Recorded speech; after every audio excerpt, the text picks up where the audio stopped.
A3 produces plastic lumber from recycled plastic waste. Inside a cultural center on the Bay of Matanzas, employees are building a plastic wood platform. José Antonio Soto describes the group's work. La cooperativa es un modo,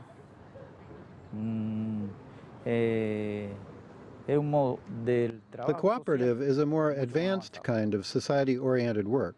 I say this because each one of us is aware of the impact of our work on society, the environment, and our own family. Following collection and classification, all plastic pieces go to the milling machine, which has the capacity to grind more than 30 tons of plastic waste a month, then eventually shaped into plastic lumber. Using old Soviet machinery, employees assemble different pieces of plastic wood furniture and other products. I work with plastic wood here, assembling walkways, pergolas, park benches, baskets, and other products requested by our clients. This is recycled plastic wood, as it is known around the world, and it is used to make this furniture.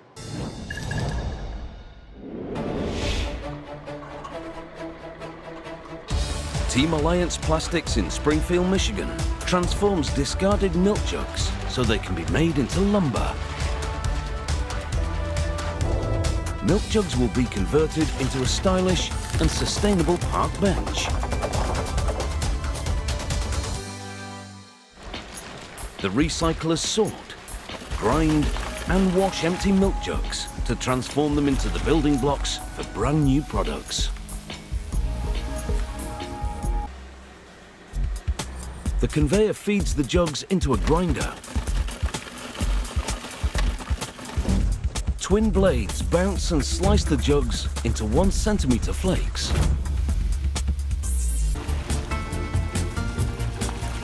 Slowly rotating paddles rinse the plastic flakes in hot water.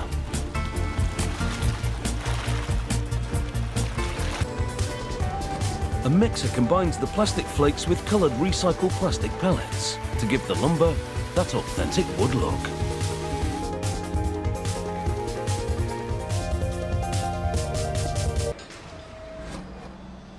A hopper feeds the blend into an extruder.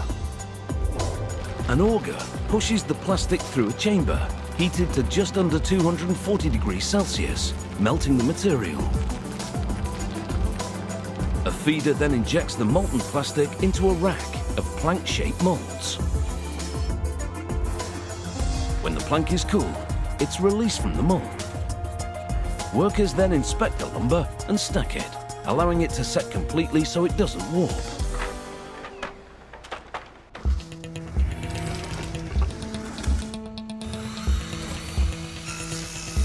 At the saw line, a miter saw shears the edges and cuts the plastic lumber to its final size.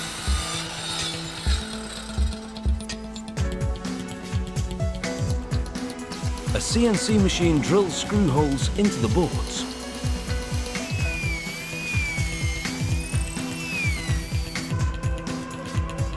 Workers assemble the bench on site in minutes with recycled plastic brackets and minimal tools.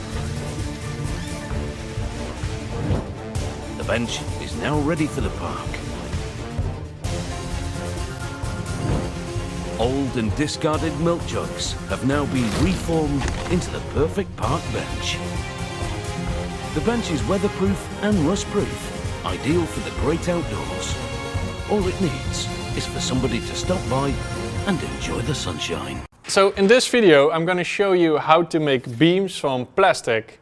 And this technique is a good one if you really want to recycle plastic in bulk amounts, because a lot of plastic goes into one tube. Now we're going to use our extrusion machine with a little upgrade to make it, because this is a brand new technique. First we're going to make a mold, then I'll show you how to extrude the plastic. Then I'll show you a little bit more techniques and options that you could also do. And finally, how to upgrade the machine. But first we're going to make the mold, which is surprisingly easy.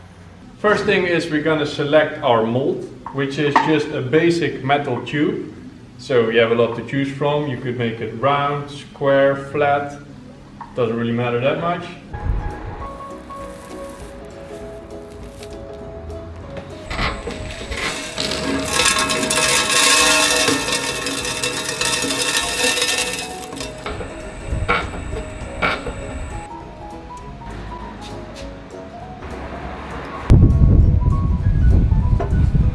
So now we're extruding mixed colors of polypropylene, and it looked like red was the dominating one, so we're probably gonna have a red beam.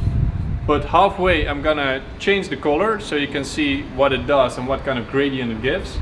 But for now we just need to let the machine do its thing and wait until we have a beam.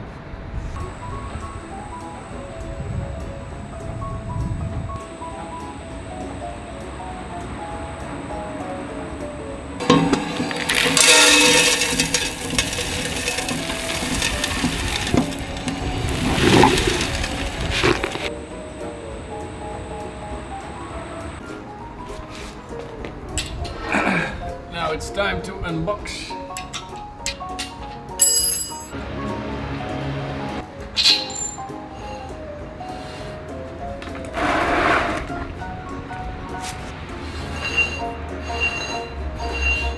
So here we have our freshly extruded beam. There are many things you can do with this beam technique. For instance, you can make them more round, like this one. And this is a big one, but you can also make them thinner, super smooth, or use a completely different shape and play around with colors as well. So here one is an even flatter one, which brings a whole new world of possibilities of what to make with it. And usually they come out with this little bit of a texture on it. They're not 100% smooth, but you can control this a little bit, like here, by adding a small wooden block inside your metal tube, which gets some friction. So the plastic wants to move forward, but is held back a little bit by this wooden block, which makes a way smoother surface. But sometimes it's also just nice to have this texture. It looks like a completely new material. And you could also use conventional tooling to make it super smooth, like sanding or cutting. You could even drill the material super nicely. Blue, lighter green to yellow and red. But here you can see the material flows pretty smooth from one to the other, which opens up a whole new world of possibilities to play with colors and paint your tubes basically. And finally you can also bend the material, so if you heat it up again, you could bend it into another shape you wanted to not have only straight tubes. Some examples like a ladder, or we built this tower. But overall there's still a lot more possible with this technique and a lot more to explore. But it's interesting because you can really construct and build with it and play a lot with colors and textures.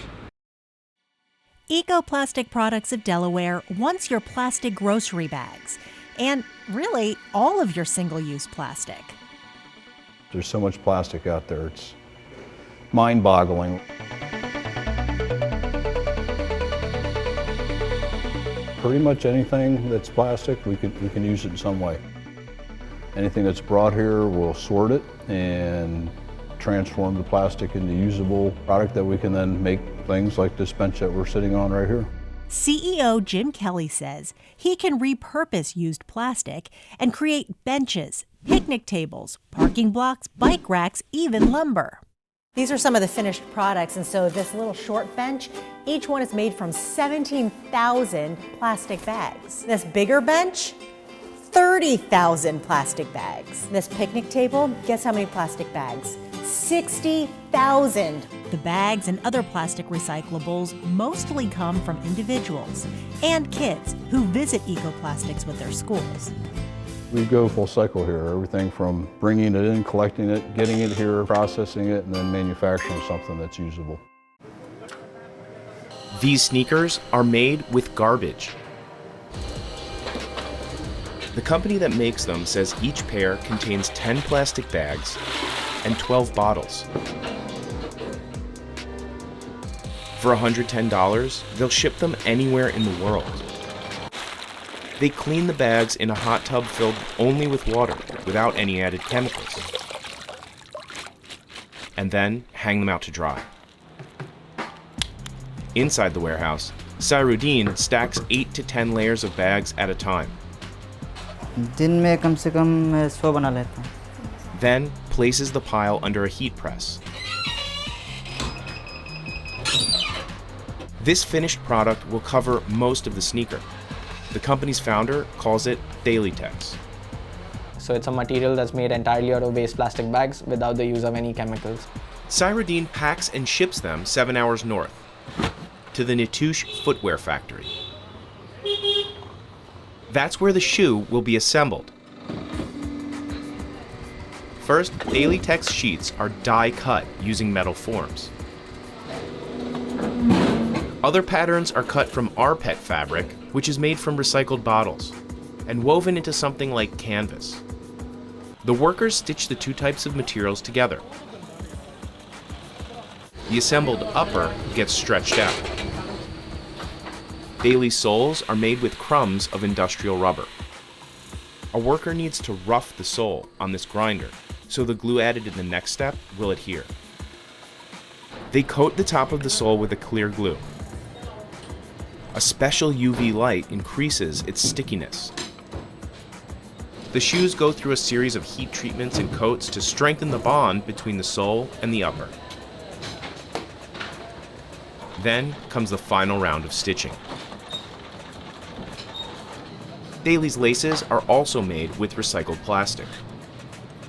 This factory employs 170 people and makes shoes for 3 different companies. We wanted to make sure that we're still using existing sneaker manufacturing techniques. We didn't want to reinvent the wheel. Nitouche turns out 15,000 pairs of shoes every week.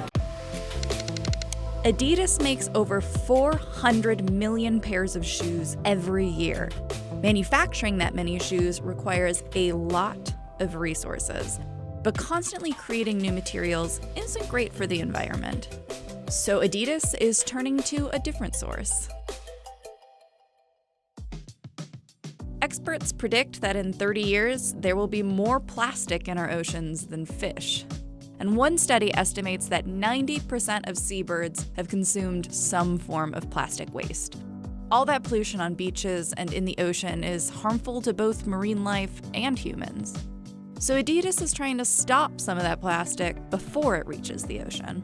In 2015, Adidas partnered with the environmental organization Parley for the Oceans. Their goal? To turn marine pollution into sportswear.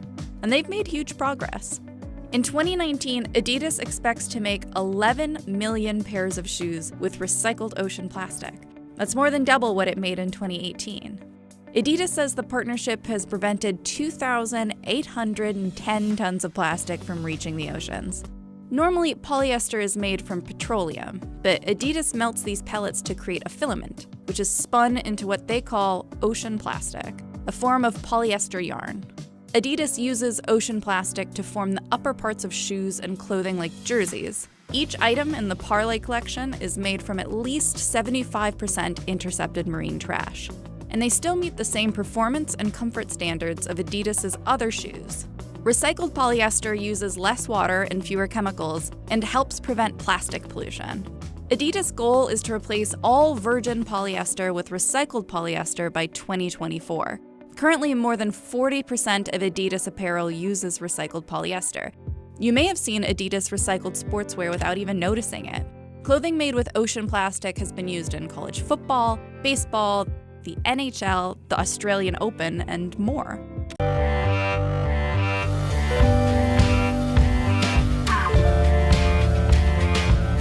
In the early 90s, we committed to reducing the negative impacts of our polyester clothing by decreasing our use of petroleum. To achieve this, we created the first fleece jacket made from recycled polyester soda bottles. The original color of the marsupial pullover came from green soda bottles, which at the time weren't separated out from the clear ones. Since 1993, we've eliminated the need for over 20,000 barrels of oil and have kept millions of plastic bottles from the waste stream. As technology has evolved, we've expanded our use of recycled polyester from the original fleece in our chinchilla marsupial to some of our most technical products. We keep working to reduce our impact on the environment while making products that set the standard for quality and performance.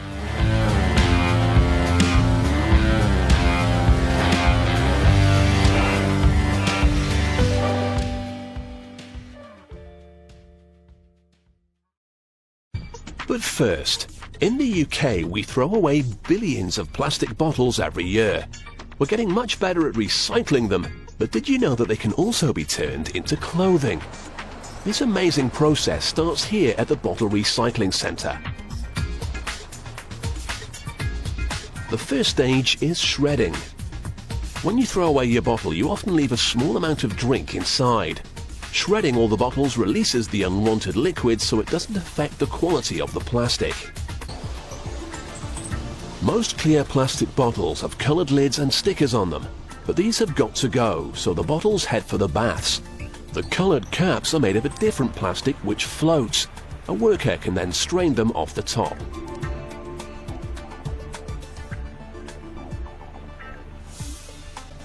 After all their swimming, what's left is a pile of clear plastic shreds.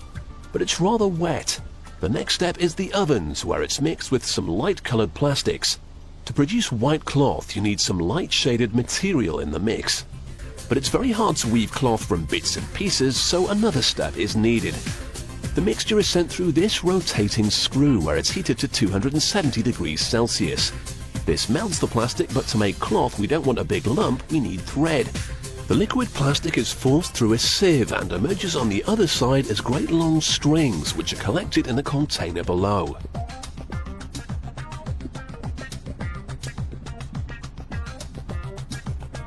We've now got thread, but it isn't strong enough to make cloth yet. First it must be combined and stretched several times while being heated. This will bond the fibres together. Now, it's taken ages to produce this material, but the next part of the process is to tear it apart again. The fluff that emerges is the raw substance you need to make polyester. Carding is where the bonded fibres are brushed together so they all lie in a similar direction, which strengthens the material. The sheet of polyester felt that emerges is now ready to be turned into thread. These machines will tease it out. They spin off mile after mile of pure polyester, which is collected on these bobbins. And finally, we reach the point where your old plastic bottles become cloth. Like a spider at the center of its web, the loom draws in thousands of threads and weaves a new sheet of polyester. To give it a smoother feel, there are still two more processes to go through. The first is very delicate. This machine creates tiny loops on its surface.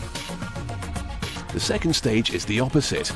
Using a series of tough steel brushes, these spinning rollers catch and tear all the carefully made loops. The shredded surface helps give the material a soft, furry feel, making it far more comfortable to the touch.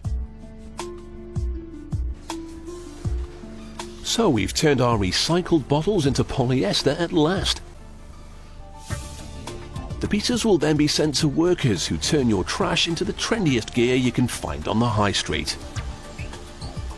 So what started out as your rubbish was carefully sorted, then shredded and turned into cloth. That cloth was shredded into fluff, spun into thread and turned into fashion, from plastic bottles to polyester clothing. The shredded surface helps give the material a soft, furry feel, making it far more comfortable to the touch.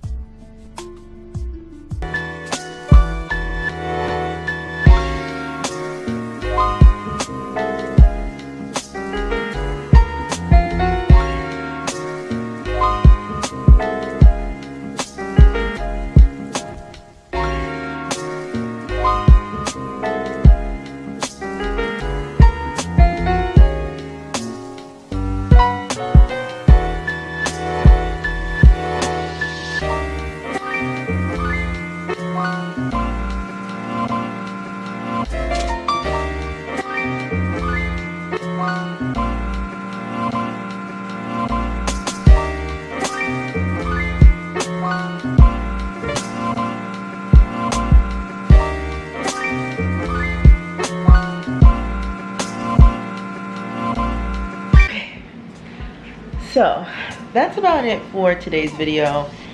I just guys, like, get ready to see a ton of videos on this couch and just, oh man, it feels so comfortable. Like, I literally walked in from working upstairs on the rooftop and I was like, oh, this couch looks so comfortable, and I just jumped right into it. This couch does come in different colors. So I first came up with a specific color scheme, and I wanted something more neutral so that the surrounding artwork and other furniture can be the pops of color. But I wanted my couch to be a neutral color, especially if I'm filming videos or taking photos in here and things like that.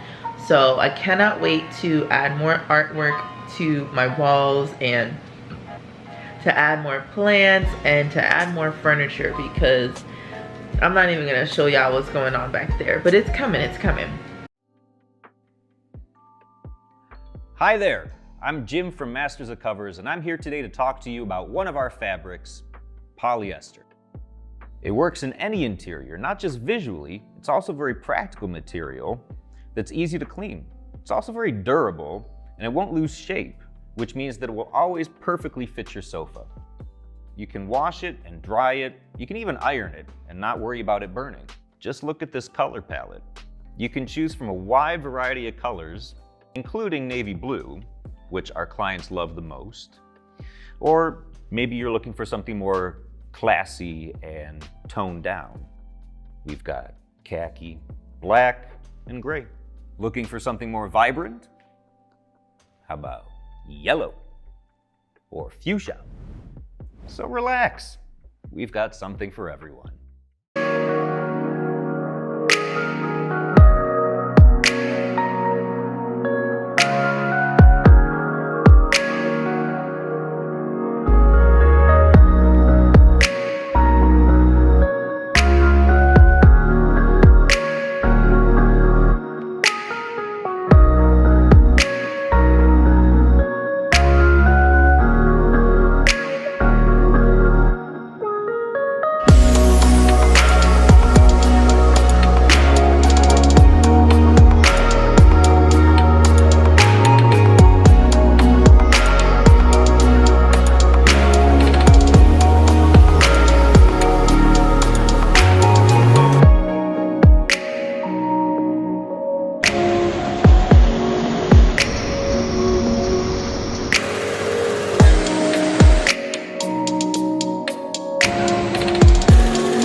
1 million plastic bottles are consumed every minute. That's a huge problem. Today we're at the plastic plant where we're going to show you how this shirt gets made. It gets made out of 8 recycled plastic bottles.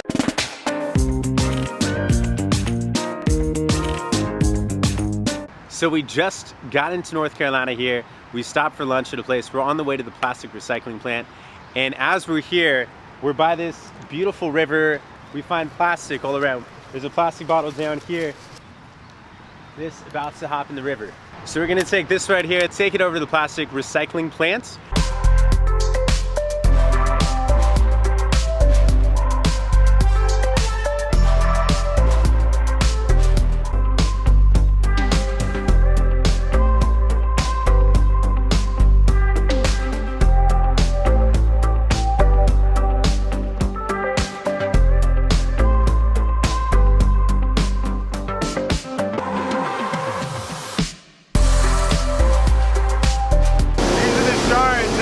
Down from the plastic bottles and ultimately go into these shirts. So we have the next step of the process is the yarn actually getting weaved together to make the fabrics for the shirt.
we probably used only once or twice. But here they are, about to get upcycled into products which are going to last for probably 50 years.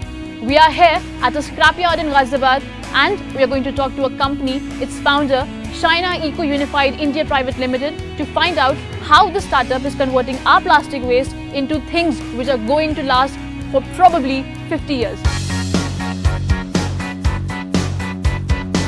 How long is this tile going to last?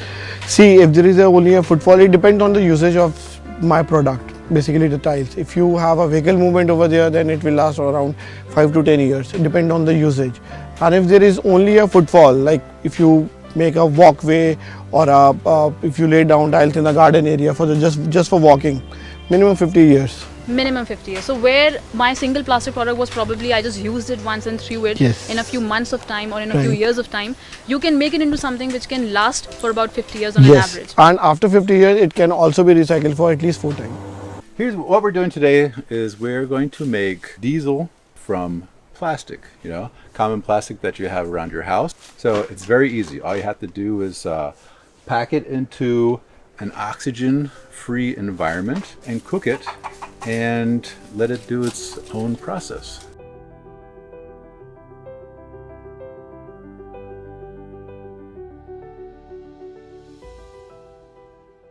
So after this cook, this is, we made a little bit of a fire. It's only been going on for a few minutes, yeah. The hotter I do this and the longer, the more you make. So in this little bit, it's made this so far. And this is probably like a diesel fraction because we took this out of the first condenser. So we can see if I have some matches here and we can put some down and see if it's flammable. It's heavy, it's thick, you know.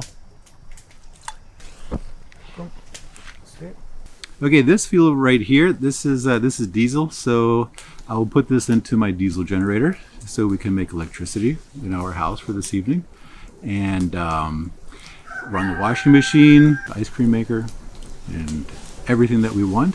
And then afterwards, you take gasoline, and that gasoline, I use my water pumps and whatever else I use gasoline for. So this is all from the trash, all from the plastic that washes up on the beach, all from the plastic that is recycled, and that we just common plastic that you find underfoot is actually good stuff that you can use. Making diesel from plastic helps provide the electrical needs of our house, business, and family, helps clean the environment, and also helps provide assistance to the local community. For instance, many people use coconuts to help them survive. They make coconut oil, and with the diesel that we make from the plastic is used in the machine to help grind the coconut. So they take that home, make the oil with that, and afterwards they give me back the trash, which I feed to my chickens. As another step for self-sufficiency, we had to build our garden to help provide food for ourselves. Hello everyone, my name is Wasif Fazli and I'm a student of Acharya Institute of Technology. Me and my team have prepared a prototype of a plastic pyrolysis setup. I will first explain you the apparatus. Now first of all, we have a furnace in which we are going to melt the plastic. We are using a gas burner to melt the plastic, and this process occurs in the absence of oxygen. Now as you can see, this is our intake area where we are going to put plastics into it. Okay, then we are going to just put the lid on and this will be airtight. Now after this, we have this condensation pipe in which we have a cooling chamber. This cooling chamber is made of PVC and it consists of a reservoir through which a motor pumps the water into the reservoir and it revolves inside so that the condensation process becomes fast. Now after the condensation, these pipes take the condensed oil into the collection chamber. In this collection chamber, we'll get the bio oil that we can use later by processing for different purposes. Now, not all the vapors will get condensed. So the vapors that are not condensed or the gases will go through this pipe into this collection tank. This is a rubberized reservoir. So now, if you have seen other prototypes of a pyrolysis machine, you wouldn't have noticed this, because we have introduced this so that we can collect all the gases that are left out.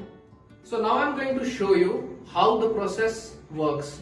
Now first, I have crushed some plastic waste. These are your normal plastic bottles that I have crushed, and some caps. Now I'll just open the lid and start inserting the plastic into the furnace.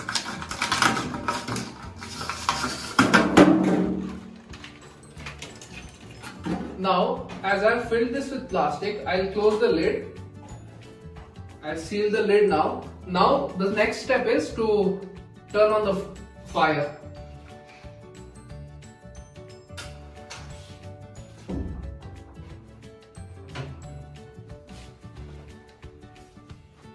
As you can see, I've turned this on, and now the plastic will slowly start to melt. This process is a bit longer, it will take around 1 hour. Exactly around 50 minutes, and as you can see, it's really hot, I'm sweating even.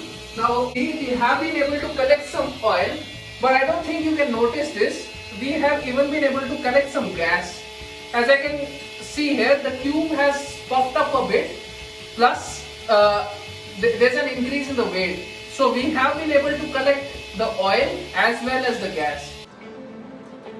But plastic is still being produced in huge amounts, and it's still cheaper for most manufacturers to use so-called virgin plastic than try to recycle. A US company thinks its technology might be the answer.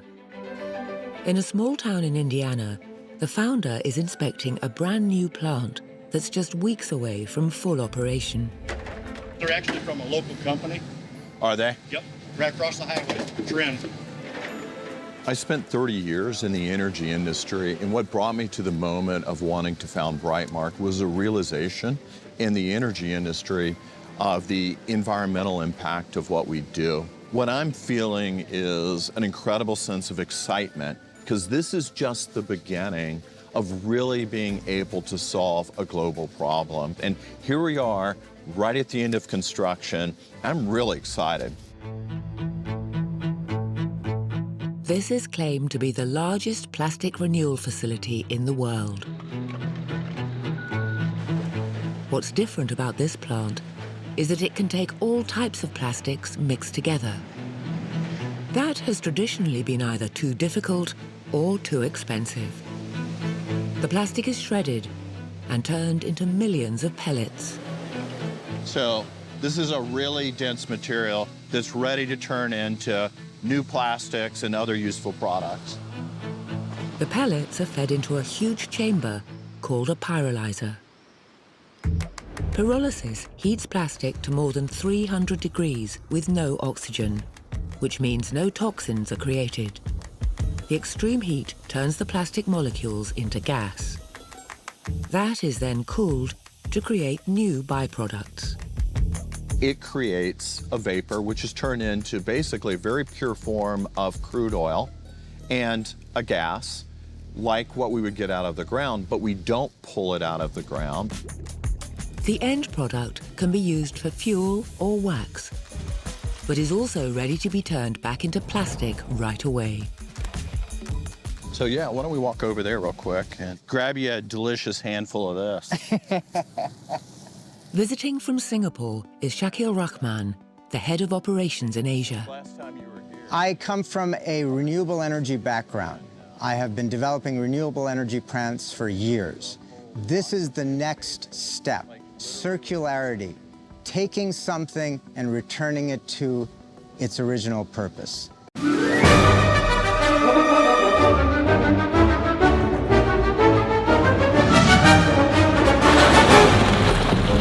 The ocean cleanup has reached a critical milestone in the development of their ocean cleaning technology, and recently announced that the nonprofit had reached proof of technology with the Ocean Cleanup System 2 during a recent press event held in Victoria, Canada. The ocean cleanup showed off their latest catch of over 9,000 kilograms of plastic waste collected in a single haul, dumping it out in dramatic fashion for all the world to see. The barrier extends about 3 meters below the surface and is completely open in the center, allowing for fish to escape by simply swimming down below the barrier. As water flows through the system, the plastic gets pushed to the center, which acts like a collection area, which the ocean cleanup calls the retention zone. After a period of time, the vessels connect both ends of the giant loop to one ship, while the other ocean cleanup vessel maneuvers to the retention zone and pulls in the net, collecting and later sorting the plastic pollution before bringing it back to shore to be processed into pelletized plastic for manufacturing recycled goods. In October of 2020, the Ocean Cleanup unveiled their high-end sunglasses. Designed in California by Yves Behar and crafted in Italy by one of the leading Italian eyewear manufacturing companies, Safilo. The sunglasses frames are made out of reclaimed pelletized ocean plastic, which was collected by System 1/B as a means to raise money for future cleanups and to prove to the world that you can make something new out of the tons of plastic pollution the nonprofit plans to pull out of the Pacific. So this whole idea of making this cleanup circular and turning the catch into something usable and using that to actually continue the funding of the continued cleanup. Yeah, that has really been the vision since the very first day. As we were developing the cleanup technology, we have also been having a team here working really around the clock to work on ways to turn this material into actually something great, something that people want to have and that is actually able to then fund the cleanup. In this video, I'm going to show you how we went from 50,000 milk jugs to 10 raised garden beds. Stay tuned.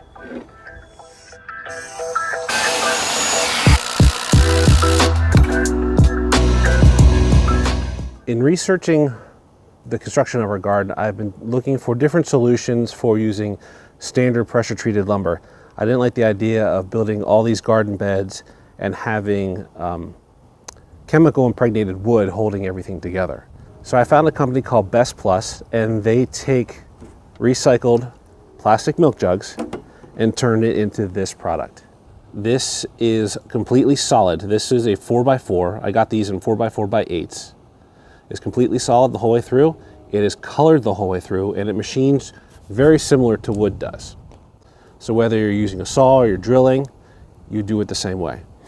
And there are 17 milk jugs per 1 pound of this material. So each board is a 4x4x8, and they're 36 pounds. So out of the 120 boards that I have here, there's over 50,000 milk jugs that have been recycled, that have gone into the construction of our garden.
Recycled plastic, it's important because the nature of the materials, they can be used infinitely.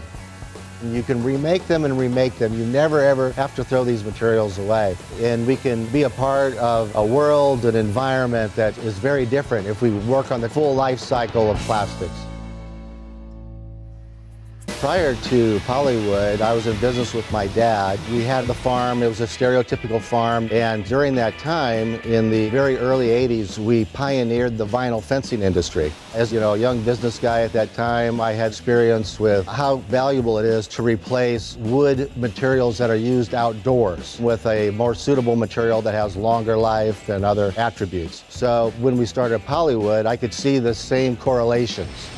All right, so now we're here in our extrusion area. This is where we're taking our recycled pellets and combining them with a few other materials to make our genuine Polywood lumber boards. Here in the heater, there's a massive screw that is pushing the heated material through a die, depending on whatever profile size we're going for. And then it's pushing on to the cooling tanks. So once it's made it through the first tank, it's already pretty well solidified. But we're gonna send it through 2 additional tanks just to make sure that it's completely solid by the time we cut it at the end of the line. We have a business here that has a lot of moving parts to it. We're a very vertical business. We do everything from recycling operations to extruding of the Polywood lumber to the design to manufacturing, all the logistics involved, all the way to the end consumer. And it gets extruded when it's made. And this one has a coating on the top when it's extruded that helps reduce fading and scratching. Nice. And so they also give you the color and the wood tone right here. Right. Although, Liz, I guess you could have gone with natural wood. Why the composite?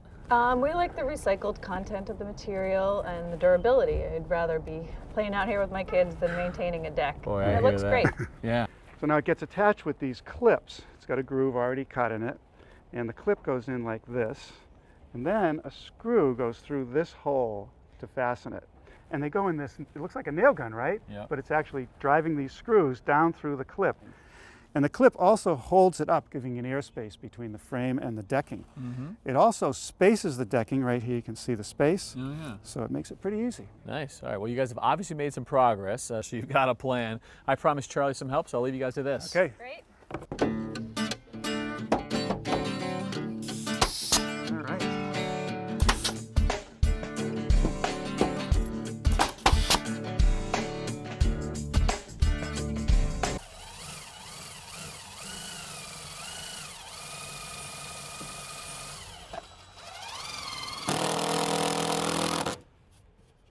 Drive it in too much, just kind of flush so it looks nice. Good. Great. All right, we do the same thing all the way down the line.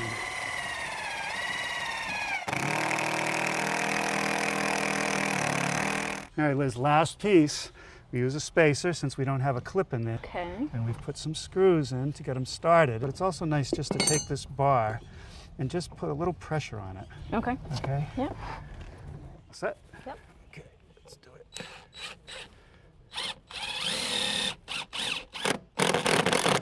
Okay.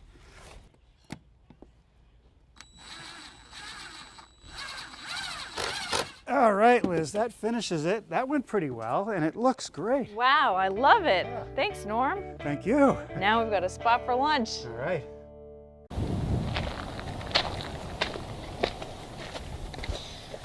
I'm here in Cedar City, Utah. Outside is 86 degrees and I have a sunburn, so it feels even warmer. And right now I'm sitting inside a replica Fremont Indian pit house, and it's cool. I feel really comfortable. And not only that, it's also air conditioned. The first thing you'll notice about this pit house is that it is sunk about 2 feet down into the ground. Another thing that you'll notice is that although the frame is made of cedar logs and wattle, the whole outer part of it appears to be made of some kind of mud or sod, right? So I'm basically sitting inside this giant earth chamber. That, I think, has a lot to do with the insulative properties of the chamber and why it could stay cool all day. But what's even more amazing than that is the way that this building actually self-air conditions. In the back, you can see that there's this clay channel running down from the outside into the main chamber of the house. That clay channel runs up into the outside, and so it's this downward sloping ramp.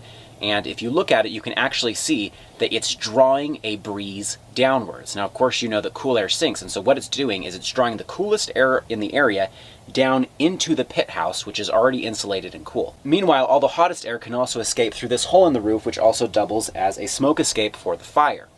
Of course, the main entrance itself is also, to enter, you need to go downwards into the ground, and so again, the cool air sinks. But what I think is most incredible is just the fact that about 5 minutes ago, I was outside really uncomfortable, and now I feel great. And here is the entrance to that air hole on the outside. I want to clarify, because when you're walking out in the hot sun, sometimes you feel very uncomfortable, and then you step into the shade of trees and you're like, oh, I feel so much better. What I'm feeling here is not that. It's not just the feeling of having stepped into the shade. It's not just the feeling of a breeze washing over you. Instead, I actually feel like I'm in an air-conditioned home. Like the temperature in here is significantly lower, and there's this light breeze. It really does make it feel like I'm in a modern air-conditioned home, except for I look at the ground and it's dirt, and I look up and it's wood and dirt, and I look around and it's wood and dirt all around me, except for the fact that it has a primitive HVAC system. Wow, that's a difference. When I looked at this from the outside, the first question that struck me was, would I actually want to live in one of those? If I lived in a desert like this and I needed to build a house, what kind of house would I make? Would I... well, I don't know. Or at least I didn't until I walked through that door. Right now I'm thinking, yeah, this is a really good idea. We do a lot of different kinds of videos, but many of them, like this one, focus on some kind of ancient technology that we run across, and we find how unexpectedly good it was. We were just walking through a living history museum, and we did not expect to find a working HVAC system in a primitive mud hut. About airships is that they are so low tech. You know, people are like, oh, there's much more high tech solutions out there right now. You know, why are you guys doing things so low tech? You know, why do you open up your window with a robe and things like that? Yeah, so this all has to do with the cross ventilation of the buildings. Inside there is the cooling tube, so you basically open up a little door and you get cold air coming in from the north side of the building. That's cool. And then you open up this transom up here, and basically that's what does the cross ventilation. So the cold air comes in and flows up through here, and that's what keeps the building so nice and cool always. So this is one of the bedrooms. So this is a cooling tube that comes out here. So that's basically a long 20-foot tube that goes all the way through the berm in the back. And if you stand in front of here, it's just like air conditioning. I mean, it's just beautiful how cool it is. It's basically that whole tube is buried, right? So there's dirt all around it. And so that thermal mass is what keeps it so cold. If you bury a hole in the ground, if you bury long enough, the dirt down there will be cold always. So that's basically how it is. So it's all natural. It's just absolutely natural cooling and heating. And in winter, if it gets cold, you just close this and close the windows, and then the greenhouse has that buffer zone, and it keeps it nice and warm in here. This is one of the changes that we've made in the other buildings now, is that we actually have like a little door that you can open and close, rather than just having, this is just basically a plug of insulation that you put in there if you want to close it. So yeah, so basically in winter, you just plug them, and that's it. And so that's insulated. The concept of thermal mass is a really old concept. That's the beauty of it, is that it is so low tech that a lot of it is technologies that have been used for thousands of years.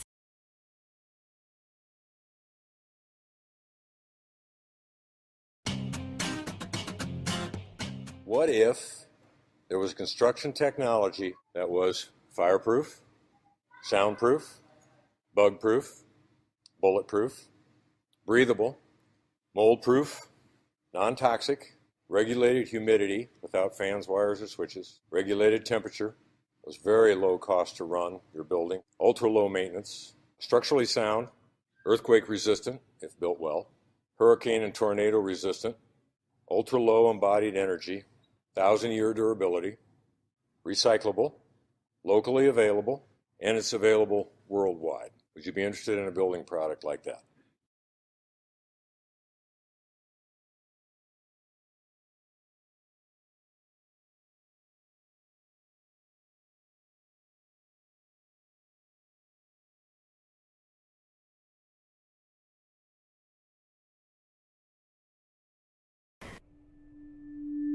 I was a high school physics teacher for years and loved my job, but had a fantasy that when I retired, I was going to build a sustainable house, the most sustainable house that I could possibly build. So I researched, and it was just a fantasy project. I had a great time, and then I came across Round Earth.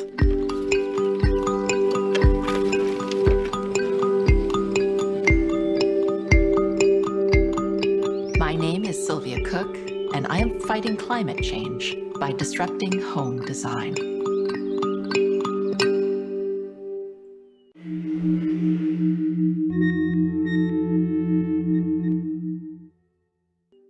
In a perfect world, the enclosure that we live in is a natural one. Everybody is able to be housed comfortably and in a sustainable way. And that's the beauty of building rammed earth homes, that it comes from the earth, it is the earth, and there's nothing more natural than that. It made too much sense. It used no toxic materials, it was a natural material, it was comfortable and beautiful. How do you lose?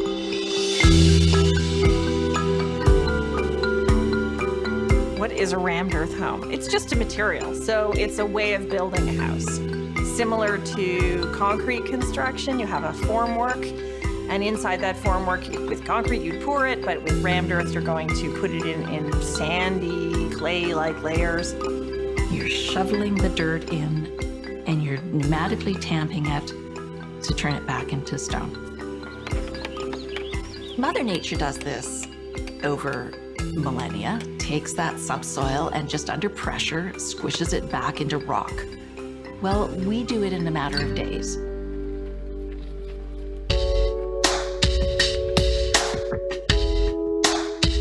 It's two withes, two sections. So one withe is on the outside of rammed earth, and then there's an inner withe of rammed earth. You literally get into the formwork. It's about 18, 20 inches wide. And in the middle, we put the insulation. It's an almost ridiculously simple concept. And then when it's done, it's done. It's the wall, it's the structure, it's the insulation, and it's the finish. A rammed earth house, it takes as long as a regular house with all those layers in it, but there's nobody else coming to paint it. There's nobody else coming to put, the drywall on top of it. It's finished. Rammed earth has actually been used for millennia. It has been around since the earliest history of humans creating their own dwellings. What more natural thing to do than to take the earth around you and create your own cave? We know that people have been using this in a vernacular way, but we also have evidence of large-scale rammed earth that's still in existence. The Great Wall of China has been built of rammed earth, thousands of years old, and still standing beautifully. It's more about how durable it is. So a wood structure may, in fact, live a long, durable life, but it's highly unlikely unless it's something very famous and timber framed. But a rammed earth house, despite itself, will be here 500 years from now. It does not burn. There's nothing organic in it to burn at all. There's nothing organic in it to grow mold. It will last because of that. If built to the same site and to the same size, a rammed earth house would use 75% less energy than a normal house. If we were building with rammed earth, not only are we not destroying the natural world in order to build those homes, but we're creating spaces where we're not using energy. This house does not have a furnace, does not have an air conditioner. As you can tell, it's perfectly comfortable right now. It's perfectly comfortable year round. The energy efficiency does come from that combination of the insulation in the middle of the walls and the thermal mass of the rammed earth itself.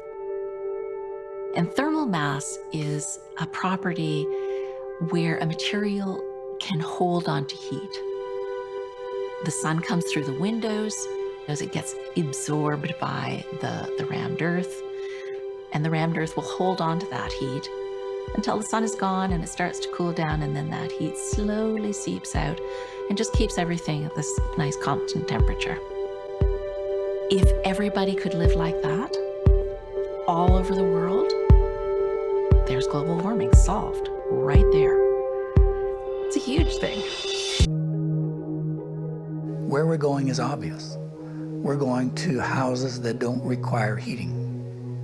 in a house that has massive walls, the temperature of the walls is what's heating you. This surface radiates to that surface, radiates to the ceiling, radiates to the floor. It's all evening itself out through infrared energy. There's no fans, there's no pumps, nothing to break down. It just does it. It's like gravity. It always works.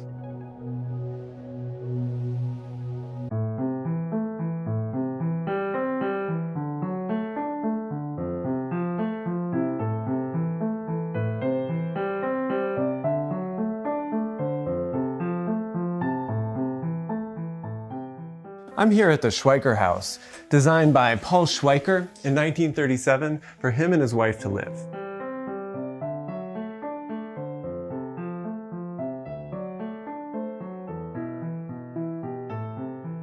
It's located in Schaumburg, Illinois, and it was also the place of his office until 1953, when he moved to be the director of the architecture school at Yale University.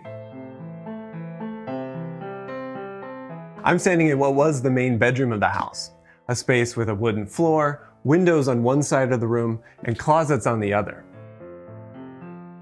In addition to its unique spatial composition, it deploys a host of very clever techniques to maintain comfort in this room all year round, with minimal need for mechanical methods of heating, cooling, or moving air. You see, these windows, they face south, the direction of the sun that shines here at noon and in the rest of the northern hemisphere. The overhang over there serves as a shading device that is perfectly sized so that the summer sun never ever enters the space. It keeps it shaded and cool in here. And then above the closets on the north side of the room are a set of transom windows. Then during the summer months, the warm air rises through the space and is ushered out through those windows. This maintains airflow and draws cooler air into the space, helping keep the occupants comfortable. But during the winter, where we are now, the depth of the room is carefully calibrated so that the sun reaches all the way back into the full extent of the room at noon. It just so happens that the angle formed between that back corner and the tip of the overhang is exactly 24.5 degrees, the height of the sun at noon in Chicago on the winter solstice. As night falls, the floor, because of a property called thermal mass, cools slowly. So once it's warm, it stays warm and releases its heat throughout the evening. Thermal mass is like a temperature battery, storing energy for periods of time, slowly released as the temperature around it changes. This is what's called a direct gain passive solar system, where openings and overhangs, they're positioned so that it lets in winter sun while blocking the summer sun. Elevated, operable openings on the other side of the building allow warm air to rise and draw in air from the outside. One of the other clever engineering tricks in this house has to do with this grate down here. And so the cold air from over here sinks down through this grate and helps to push the warm air through this side over into the other side and up into the room. The sun is the Earth's energy source, providing us with heat and light in amounts that can vary wildly on a daily basis, but whose effects can be predicted, harnessed, and controlled through architecture. A building's relationship to the sun is a controlling factor for its design at almost every level, dictating where buildings go, their orientation, their openings, and even where certain activities can most optimally occur. Aeschylus wrote, "Only primitives and barbarians lack knowledge of houses turned to face the winter sun." And while that might be a little harsh, it does underscore the fact that a building's relationship to the sun has been a crucial or even a primary factor in building design even since the ancient Greeks. Most ancient monuments even bear some important relationships to the sun, relating to and marking certain positions that it takes in the sky at certain times of the year. The Romans also sought to harness this knowledge by using glass window coverings to capture and trap solar heat to warm homes, baths, and greenhouses for growing plants and food.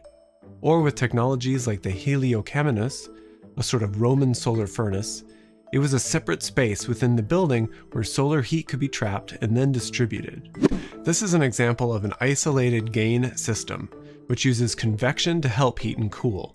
Winter sun hits an absorber, which then heats the air. Hot air rises and shifts to the living space, dropping as it's cooled and forced back into the sun space where it is then heated again. In the summer sun, hot air is directed outside, creating a vacuum within the home, increasing air circulation and a fresh breeze. These strategies are all passive solar strategies, which use the sun's energy for the heating and cooling of living spaces through exposure to the sun. The passive part means that it's not photovoltaic or other technological solar power. Rather, through the orientation of the building, the positioning of openings and overhangs, and then material properties, the building's design is dictated in such a way that it stays warmer in the winter and then cooler in the summer. The third kind of passive solar system is an indirect gain system, which has a unique arrangement that uses glass and massive materials like stone or brick that are layered on the sun-facing wall. The mass takes a long time to heat up and then releases that heat slowly. So during the day it heats in the warm winter sun, then warms the space on the other side during the evening hours.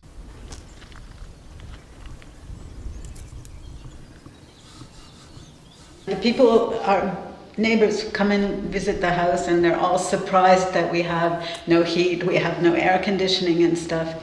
It's cool outside now, but it's nice and warm inside the house, and everybody who comes here, all these houses here are freezing in the wintertime, and they walk into our house and we don't have any heating, but the house heats itself. And in the summertime, it cools itself. Even in these very, very hot summer days, it's cool inside. So it's magnificent. Okay, so when the clients came, it was a little bit complicated because it is north facing. But to have a passive building, we need to put the main facade facing to the south. But the main view are to the north. So we decided to have some precisely designed view towards the north because, of course, they wanted to see Montserrat and all the park. But we need to reduce the openings to the north to not lose energy during winter. So the openings to the south are at their maximum size, and on the north facade they are reduced to the minimum. This is the south facade, perfectly south oriented, and this is the famous Trombe Michel wall. The wall behind is a rammed earth wall painted in black on this side. And so it has a big mass. In this case it was 30 centimeters. And so this is a mass accumulator, a mass heating accumulator. And so it works from convection and radiation. So during all the day it accumulates heat and it radiates into the interior. It works with some vents opening that we have on the top and on the bottom. We have 3 on each side.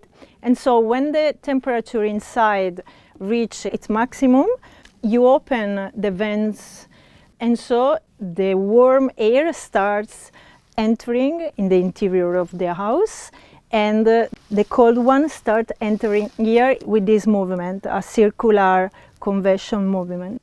And this process, we are talking about something, there is no electricity or energy you are expending? In this case, for a budget reason, everything is manual. For example, during summer, we have this mechanism that is completely manual.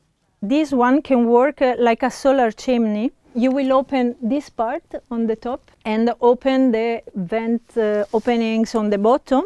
And so you create a difference of temperature.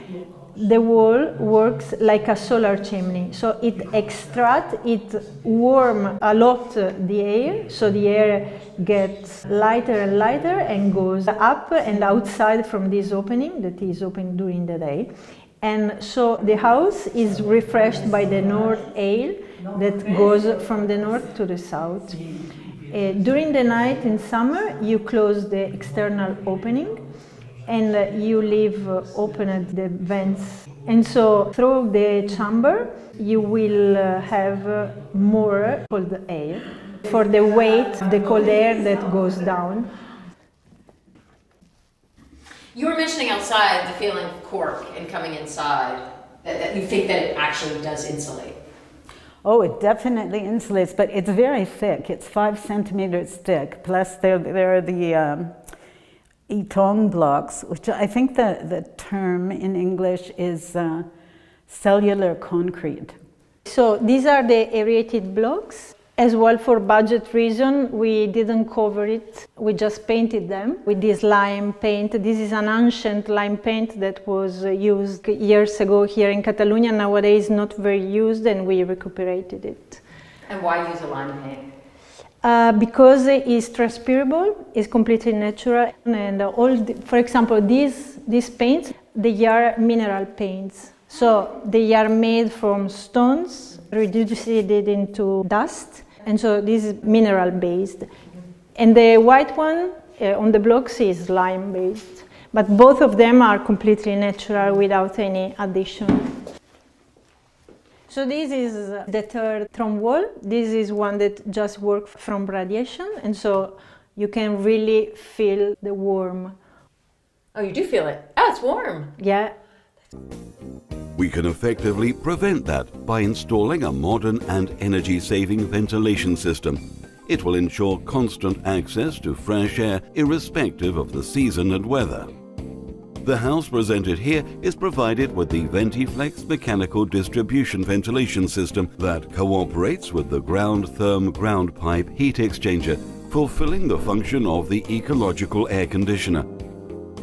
The above set reduces to minimum the energy consumption needed for heating or cooling fresh air that is delivered to the building. In summer, the hot air passes through the ground heat exchanger and is cooled from 30-something degrees Celsius to approximately 18, and when distributed inside the building, it creates pleasant, comfortable and healthy climate in it, even on the hottest of days. The suitable filters catch insects and dust from the supplied air. The air supplied in this way is free of excessive humidity, which significantly increases comfort even on the hottest days. At the same time, the air is not over-dried, as is the case when the standard air conditioners are used. Moreover, the cool obtained this way is practically free. It is supplied by Mother Earth.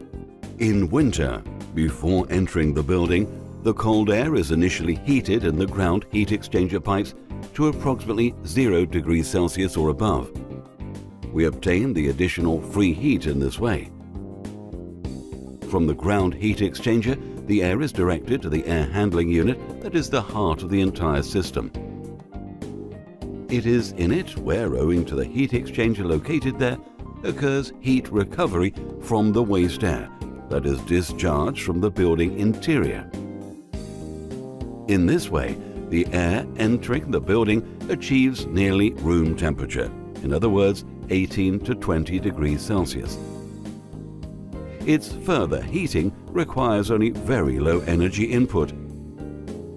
This solution ensures that we always have fresh air inside the building without the need to open the windows and with very low heating costs.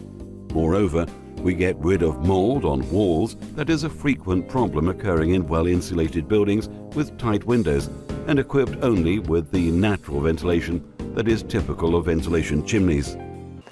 I've been intrigued by building with straw bales ever since I learned that they could make a super insulated wall system look really beautiful, and using natural materials could be a way to build a house for dirt cheap.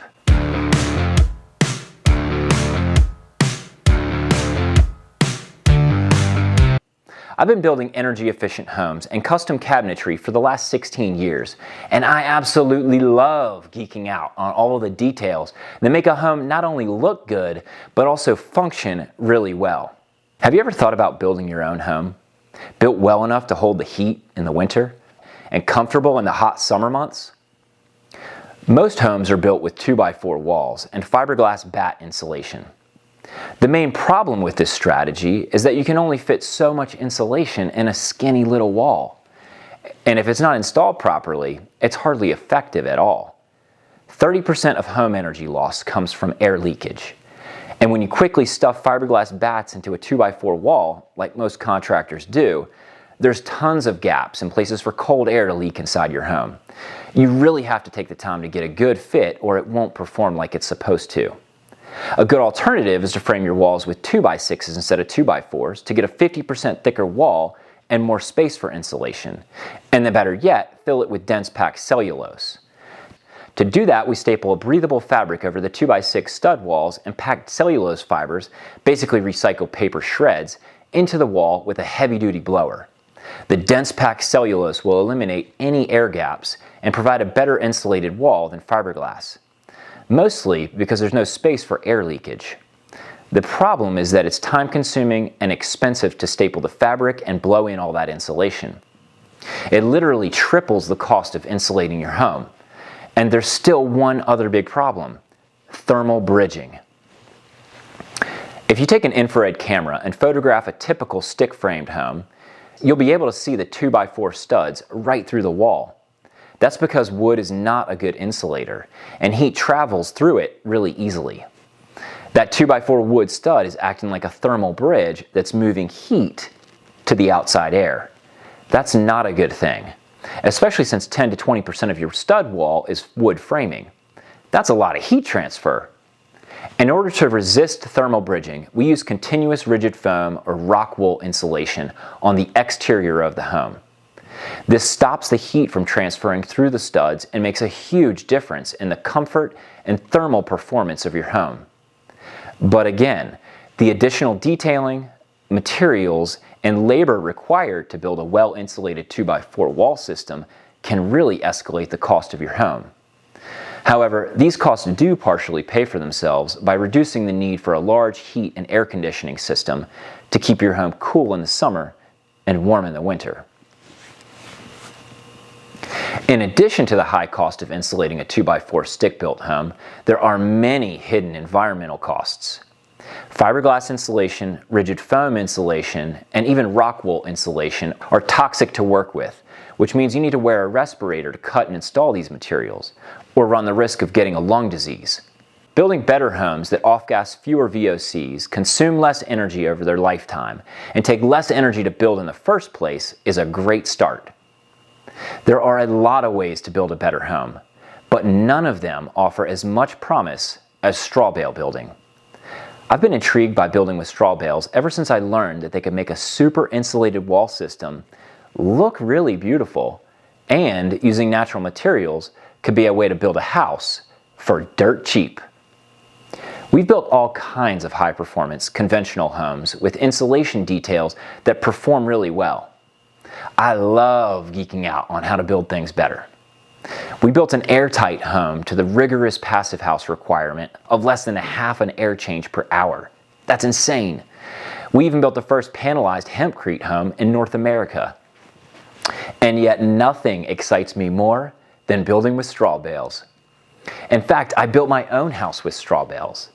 I can attest to the strength, the thermal mass, and the amazing insulation value that keeps me cool in the summer and warm in the winter.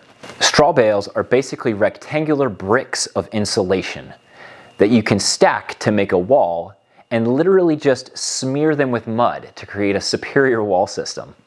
Think about it. These are the closest things to Legos that you can use to build your home. Except even better. Like Legos, straw bales are lightweight and yet easy to move. Yet they're big, so stacking a whole house can easily be done in a single weekend with help from a few friends. A well-built home has two things: a good hat and good shoes. The proverbial hat is a good roof that doesn't leak. And the shoes are the foundation that give a home its sturdy and level base that keeps it out of standing water and high away from pests that live in the ground. It doesn't take long and all the bales are stacked. And all of a sudden you have an insulated wall system. Then all we got to do is apply the earth and clay plaster to both the inside and outside surfaces. We smear it directly on the bales to seal them up and protect them from rain, pests, and fire.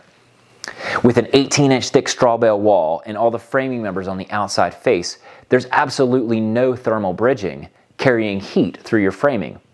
And with 1 inch of earth and clay lime plaster on the inside and outside of the walls, there's no need for drywall, plywood sheathing, or siding that can cause toxic indoor air quality or environmental pollutants. And best yet, straw bales are cheap and require very minimal energy to produce.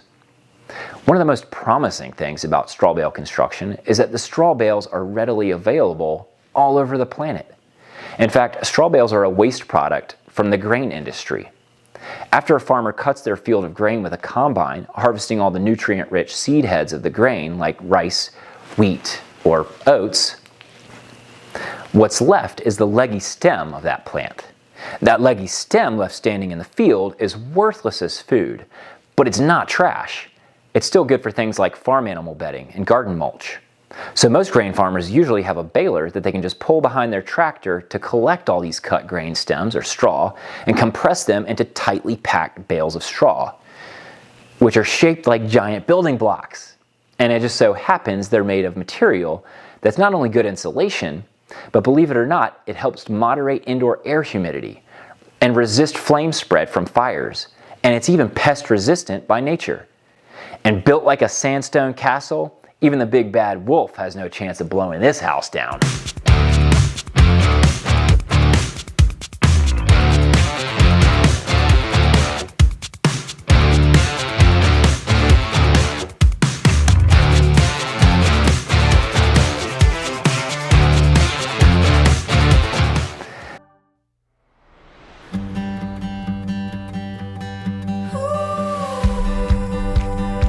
Wow, Joseph. It's an incredible view, isn't it? Yeah, who wouldn't want to live here? Absolutely. And it's a magical view with a magical house. Yes. Deal with this. It is. Let's go. All right, let's check it out.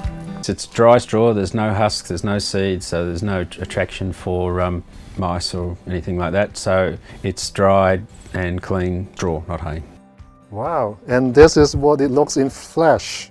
Yes, that's a traditional small bale, and the manufacturers of the panels place those, actually use large ones into a frame, and they're pressed down under pressure and then encased in the timber and then trimmed with a chainsaw, and we end up with very clean, square, solid structural panels that are freestanding, so there's no extra timber frame. The panels can be joined together and provide structural integrity, so the configuration can be quite flexible and well above the building code. It got a lot of strength, stronger than a lot of timber product. That's right, it's all natural, recyclable. Hopefully we don't have to recycle it. Yeah, and low carbon footprint. Absolutely. Well, it's waste straw, so all the good stuff's been taken off it and dried out. This project was sort of evolved over time, and once I learned more about the passive house properties and the capabilities, it became obvious that there's an opportunity for me to move into that space. Great. I wish I had someone like me to talk to when I started. Yes. So my intention is to establish a consulting practice where I help clients who are looking for similar build properties, not necessarily straw, or it doesn't have to be passive house compliant, but the principles are very sound, very simple, and relatively inexpensive to add to the build of your house, so I see a new career. John, you just said it's not too expensive, the features. May I ask, how much did you spend on this house?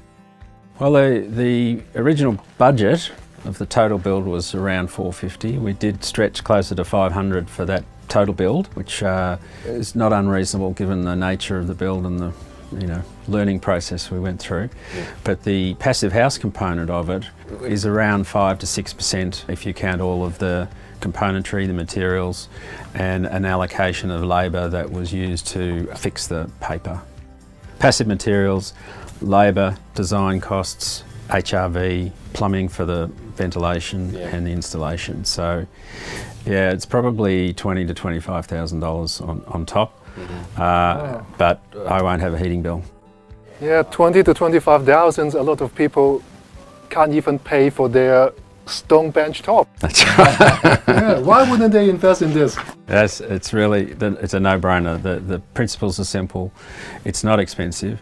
You just need to take a lot of care when you actually do the installation, and don't leave holes in the place. The tender loving care. That's right. All right, let's move on to this ventilation system. We've installed a Zender Q350. It's the new model that's just come out. Yep. That's 350 cubic metres per hour rated. Yep. I'm running the house at around 140, so it's only just ticking over. It's very quiet. In fact, it's running now, and you can hear the fridge is noisier. So how much does that run on low? How much energy does it use? It's about 40 watts, I think. Okay. So it's just 2 fans, past a heat exchanger. Oversimplification is very, it's complex software, but it's a very simple process of extracting warm air, bringing fresh air in and transferring the temperature between the two. And it filters? Yeah, there's pollen filters and dust filters. You can adjust those for different allergies that people might have. So you're constantly getting fresh air. Every 3 hours you get a refresh with 0.3. Does it always run? It always runs night and day? Night and day. When you're away, you can put it in away mode where it slows down. And when you're showering or cooking or using the facilities, there's a boost button in each room where it ups the ante a bit just to give it a boost. And all of the pipes and all of the vents come in through the ceiling. The false ceiling. And it's essential to have condensation drain so that any condensation stays within the house and that goes down into a drain.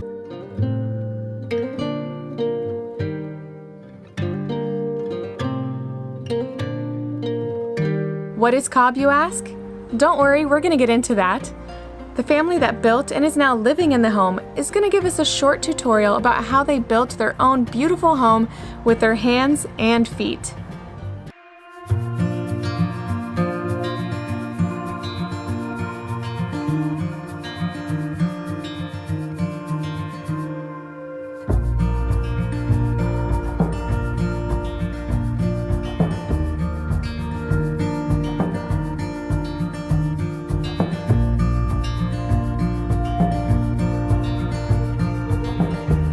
"13, 14 years ago, we just stumbled upon a picture of a cob house, and ever since then we were inspired to build our own someday. And so we spent close to 10 years just dreaming and designing and drawing and researching. We have been living in this cob house for almost 2 years, and it was during that process that we realized that all we wanted to do was natural building, so we started looking for our own property. This house was quite the undertaking. It took a little bit longer to build, and it's much bigger. It costs between $15,000 and $20,000 to build this house, which is somewhere between 700 and 800 square feet. We are actually debt-free, and that is because we were able to build this house out of pocket, and we didn't have any overhead on this house. And while we were living in the tiny cob house, we were able to pay for the property to build this house on. I'm able to stay home and raise my daughter and not worry about daycare costs, things like that. So it's been huge for us.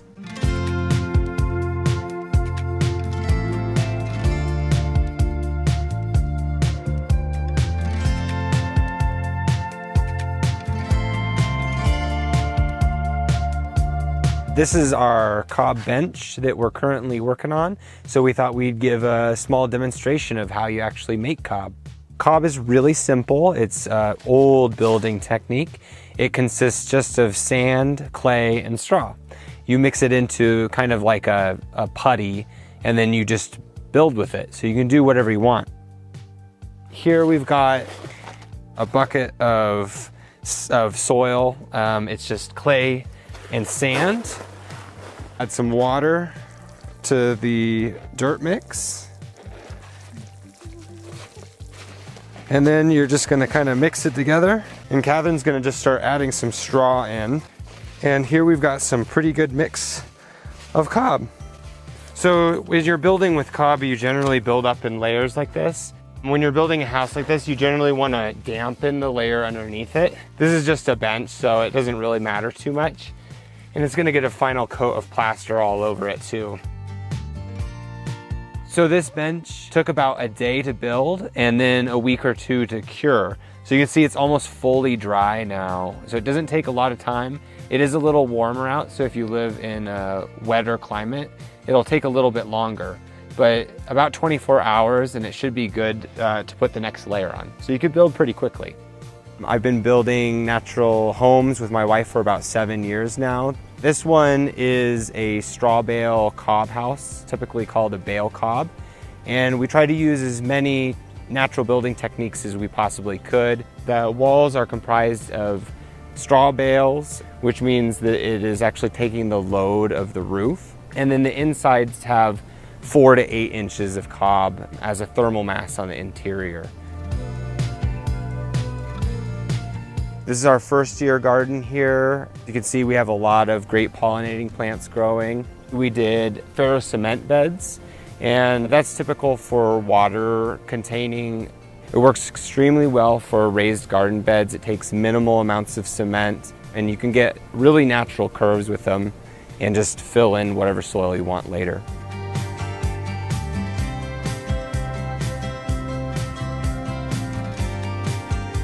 One of my favorite things about cob is the windowsills that it creates. Its depth is just beautiful. This one shows exactly how thick our walls really are.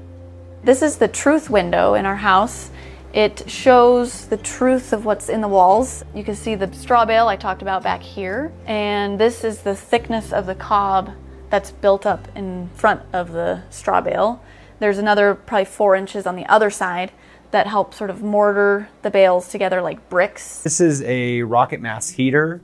Unlike most rocket mass heaters, which feature a J-style tube and could burn only small amounts of wood at a time, this one actually has an opening that could load a full amount of wood into it and just be walked away from. The fire still has that sideways effect. It's going into the barrel, and then as the gases cool, they're gonna drop down and run through this big long masonry bench here, which is about 2 tons of masonry. And then it's gonna flow back up the chimney next to the barrel where the gas can kind of collect some heat off of the metal barrel and then exit the house. Nice thing about rocket mass heaters are that they're highly efficient. So the stoves are burning extremely clean and you're locking all of the heat into the house. So this stove burns at around 1200 degrees in the back of it, but the temperatures going outside are under 200 degrees.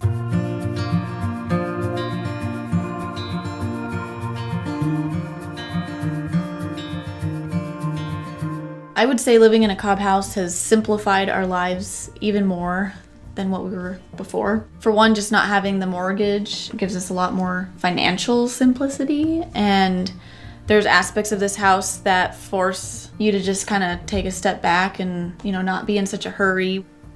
Living a simple lifestyle is definitely worth it. It's not something that you can understand until you actually experience it. Once we fell in love with natural building, we wanted to educate as many people as possible and show them that alternatives exist and are reachable.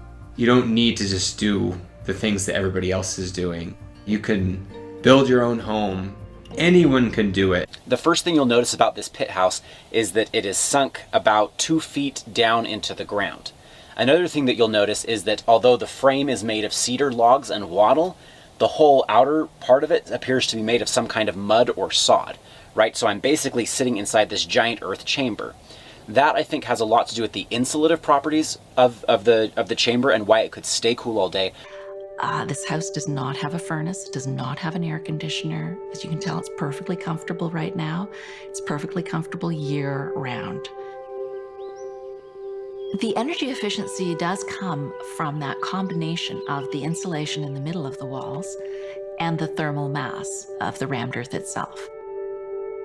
And thermal mass is a property where a material can hold on to heat. The sun comes through the windows as it gets absorbed by the rammed earth, and the rammed earth will hold on to that heat until the sun is gone and it starts to cool down, and then that heat slowly seeps out and just keeps everything at this nice constant temperature. Where we're going is obvious.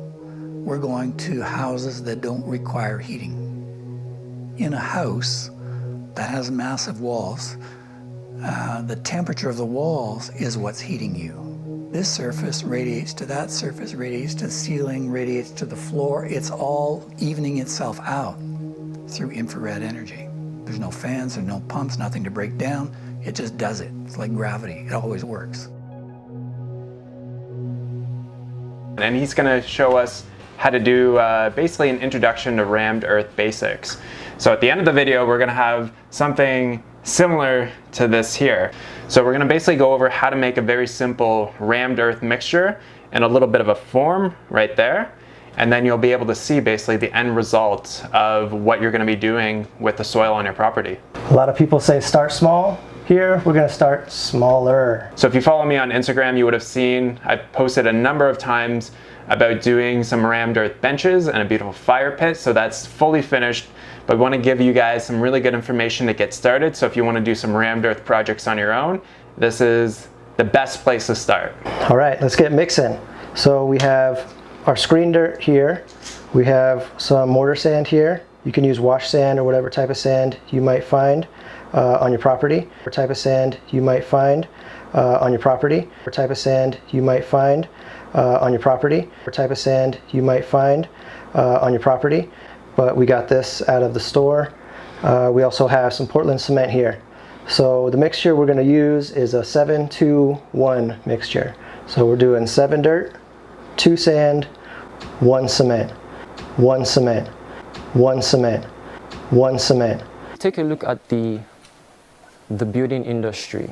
Cement is the most significant material you use, right?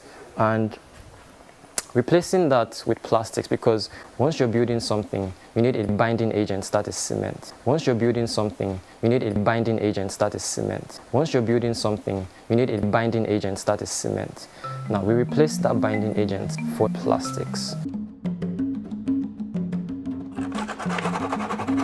So we shake it for any air molecules to escape. From the few tests we conducted, the compressive strength was 3 times higher than in normal concrete bricks. The compressive strength was 3 times higher than in normal concrete bricks. The compressive strength was 3 times higher than in normal concrete bricks. And those are all units, right? 7 dirt, 2 sand, 1 cement. What we want to do is mix it dry first before we add any water. So we got our sand, we throw in our cement, and you could use a cup and use your hands. Choose your weapon. Now we're going to add water from here. Now that this is all mixed up.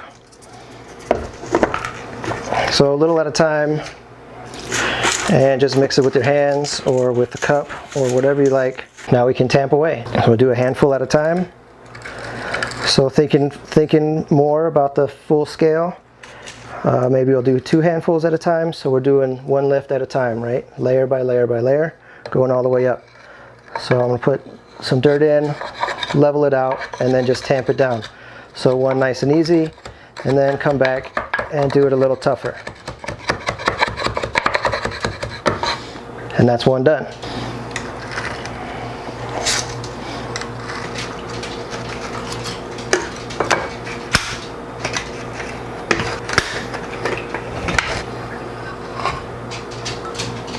There it is, that's pretty.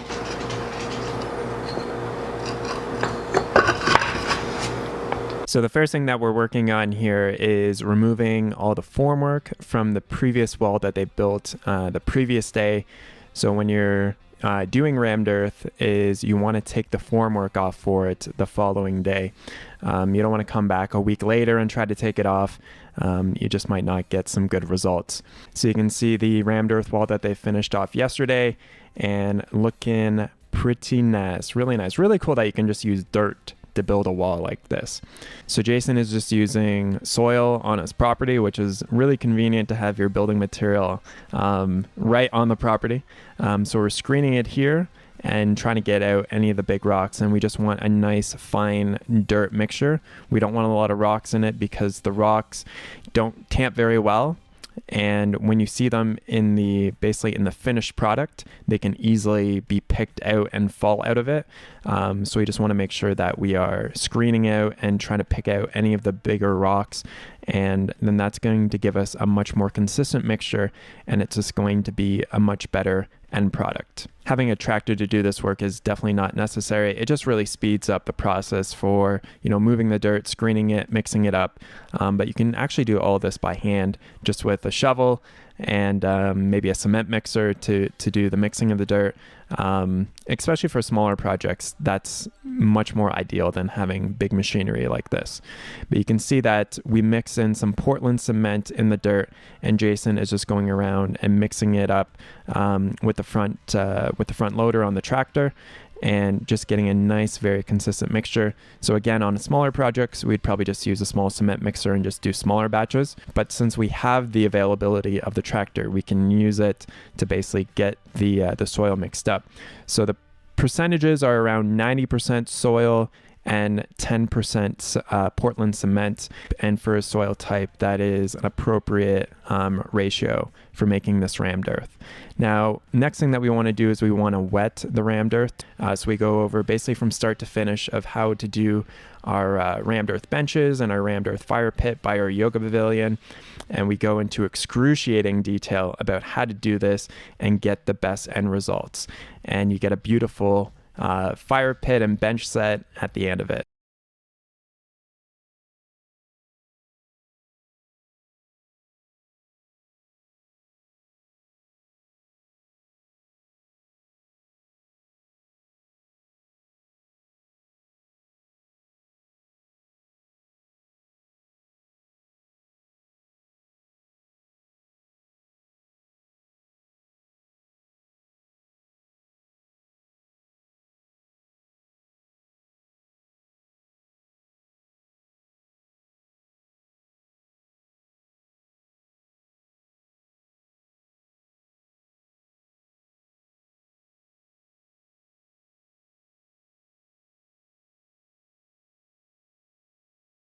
It's more or less the same material, but we're maybe sourcing a certain sand from somewhere slightly different because we like its performance better, or we found a supply that's closer to home, it reduces shipping costs. Supply that's closer to home, it reduces shipping costs. Supply that's closer to home, it reduces shipping costs. Supply that's closer to home, it reduces shipping costs. Reduces shipping costs. Reduces shipping costs. Reduces shipping costs. But it's like the basic formula is the same. There will be a big shift in formulation after the Lennar project. So we're going to hold what we got because it's really well tested and well understood through the Lennar project. We are going to be doing a big reformulation, mostly driven by a process that I don't want to say too much about. So Jason is just using soil on his property, which is really convenient to have your building material right on the property. So Jason is just using soil on his property, which is really convenient to have your building material right on the property. So Jason is just using soil on his property, which is really convenient to have your building material right on the property. Right, so I'm basically sitting inside this giant earth chamber. That, I think, has a lot to do with the insulative properties of the chamber and why it could stay cool all day. This house does not have a furnace, it does not have an air conditioner. As you can tell, it's perfectly comfortable right now. It's perfectly comfortable year round. And thermal mass is a property where a material can hold on to heat. The sun comes through the windows as it gets absorbed by the rammed earth. And the rammed earth will hold on to that heat until the sun is gone and it starts to cool down, and then that heat slowly seeps out and just keeps everything at this nice constant temperature. Where we're going is obvious. We're going to houses that don't require heating. In a house that has massive walls, the temperature of the walls is what's heating you. This surface radiates to that surface, radiates to the ceiling, radiates to the floor. It's all evening itself out through infrared energy. There's no fans, there's no pumps, nothing to break down. It just does it. It's like gravity. It always works. A few fun facts about these walls. This sort of slopes and curves and organic forms are the same price as straight walls, right? This is like a really important point to make about 3D printing is in conventional approaches to construction, to get sort of improved wall systems, there's sort of a very tightly corresponding increase in wall cost. These walls are also, you'll see from the inside, a lot thicker. So these walls right here have an equivalent of about R40, which is like well beyond passive house standards. So being able to get passive house wall systems for energy performance for effectively the same price as a conventional wall. And then these walls are also a lot stronger. It'd be sort of like if I had a piece of paper right here and I stood it up, the paper would fall over. But if you bend and fold the paper with no extra reinforcement or anything else, it will stand a lot more strongly. And so same idea, same principles here. And so you can see that sort of just this whole facade of this house represents architectural progress, energy performance, and building performance progress, and structural progress. And so a lot is accomplished with this wall. And the big point to make is like, these walls here cost us the same price to print as the straight walls we've printed on other projects. And so I hope the big intention of this, of House Zero, is to really expand the imagination and begin to really Reinvent what a house looks like. yeah, totally reinvent. Like we've had to think in the box because that's the technologies. It's not a box anymore. It's not a box anymore, and actually it shouldn't be. The other cool thing you can see here, this was very intentional, was we wanted to help give a visual sense of how thick these walls are. These, like I said, are incredibly thick walls, and they're, you know, kind of the tree walls average about R40 in terms of energy performance. So you're getting an incredibly strong, incredibly energy efficient wall system for the same price that you would a conventional wall system. Actually cheaper. We'll talk about price maybe in a minute, but you could not deliver this wall. It'd be about twice as much to deliver this exact kind of comparable wall with timber frame construction. And so for us, this is like signaling. Of course, we're like very proud of the house as it is and where it is, but this is for us signaling what are possible architectural forms that will help us build in hurricane zones? What are possible architecture forms that will help us move into colder climates and that kind of thing, where the demands on the building itself and its performance are much higher than they are in Central Texas. This way is practically free. It is supplied by Mother Earth. In winter, before entering the building, the cold air is initially heated in the ground heat exchanger pipes to approximately 0 degrees Celsius or above. We obtain the additional free heat in this way. Plastics are fire retardants. They are not good conductors of heat, and this is advantageous as it doesn't allow heat to go through them. It does not burn. There's nothing organic in it to burn at all. There's nothing organic in it to grow mold. It will last because of that. If built to the same site and to the same size, a rammed earth house would use 75% less energy than a normal house. Being non-water absorbents, the risk of dew, algae and fungus is almost eliminated. This is melted plastic mixed with sand, and it becomes as hard as concrete. Very hard. And they're said to be good water harvesters. The compressive strength was 3 times higher than the normal concrete bricks. What's cool is we didn't have to drywall it. This will cure you if you're a guy that likes to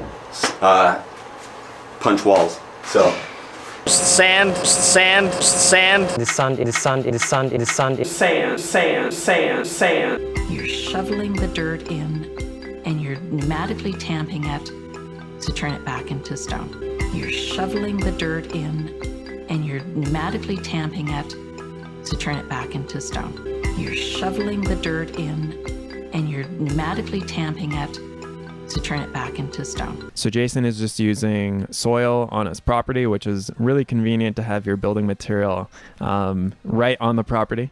So we're screening it here and trying to get out any of the big rocks, and we just want a nice fine dirt mixture. So we're screening it here and trying to get out any of the big rocks, and we just want a nice fine dirt mixture. So we're screening it here and trying to get out any of the big rocks, and we just want a nice fine dirt mixture.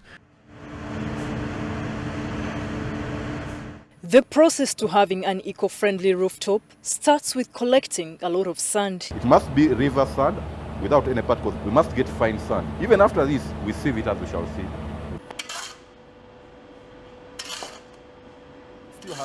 After drying, it is sieved so as to get rid of very small and big particles that can easily allow pockets of air or pores in the finished tile. Because once this one is bonded and it's a strong thing, then you cannot easily break it. Dry out our sand, dry out our sand, dry out our sand, dry out our sand.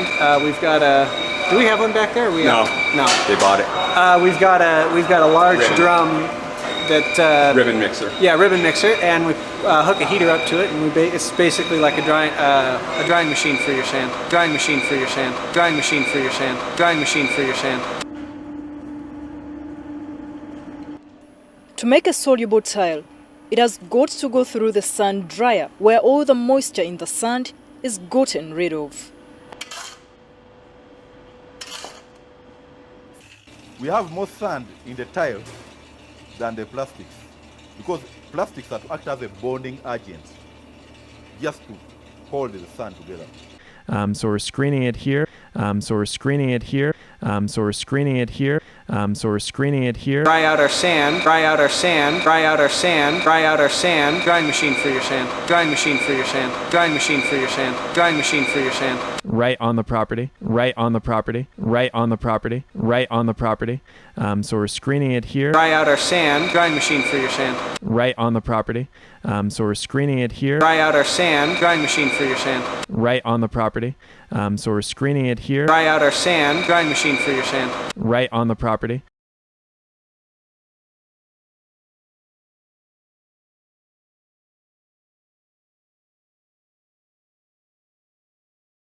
And what he's doing is turning this into this. But that screen takes up 180 degrees along the bottom of the hammer mill. So you have a lot of screen surface.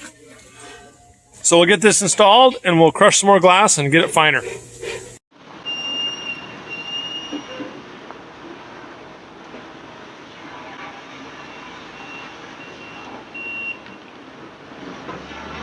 Because once this one is bonded and it's a strong thing, then you cannot easily break it. Radically lower the cost, radically lower the cost, radically lower the cost and time of construction. So Print a house in a day. Print a house in a day. Print a house in a day. Print a house in a day. So what we're printing with here is traditional adobe, which is made out of earth and straw and water. And so there's no chemical reaction that takes place other than drying. What's really happening is just that the clay particles are absorbing water and they solidify. So because there's no chemical process, this isn't hardening immediately. There's nothing that we are doing to make it hard other than drying by the sun. So we can only go in certain heights each time we print. So we print about a foot and a half. We print about a foot, I guess about a foot yesterday on this layer, and right before we left home, and now we're starting again. And so we kind of have, as a traditional practice, where we have to assess using our eyes and our ears and our fingers and understand the material, as has been done for centuries, and we're just assessing how high we can print. So we might put another foot here before we move to another location, allow that to dry in the sun, and then later on in the day or tomorrow we can return. So we're just basically moving the robot, which is very portable, from location to location to location, and just printing higher and higher each time. I believe it's the most portable printing machine that I've seen. Yes, I believe so. I mean, I conceived of this printer for that reason, that it could come out to remote environments and be placed anywhere, and that you can use the soil from that site to print buildings. That you can use the soil from that site to print buildings. That you can use the soil from that site to print buildings. And that's the whole premise behind this project, which we started about 4 years ago or so. It's actually started much longer, but we didn't have the equipment. It was just a kind of a vision, and a lot of the experiments were done in clay about 7 years ago, and now we're doing it at full scale.